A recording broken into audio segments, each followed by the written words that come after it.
আজ করব আলুর চপ।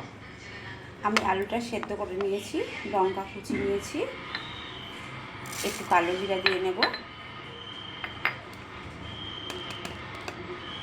অল্প একটু লঙ্কার গুঁড়ো দেব, অল্প একটু ধনের গুঁড়ো দেব, জিরার গুঁড়ো দেব,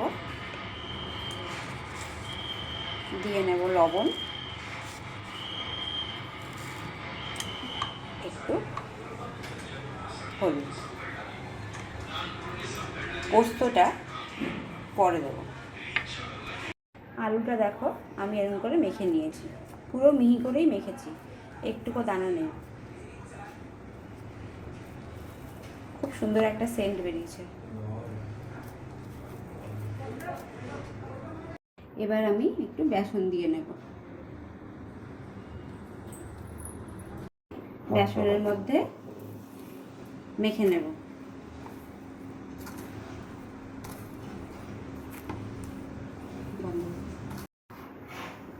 এবার আমি পোস্তটা দিয়ে আবার মেখে নেব।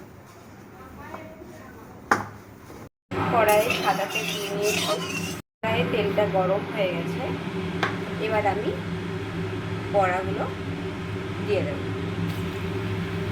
ছোটো ছোটো করেই দেব।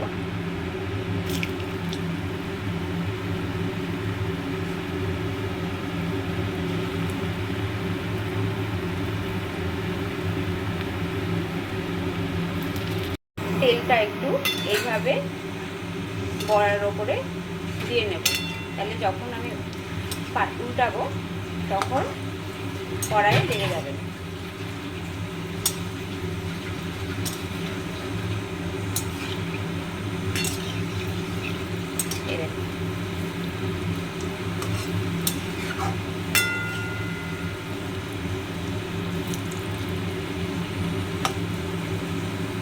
এই দেখো বড়াগুলো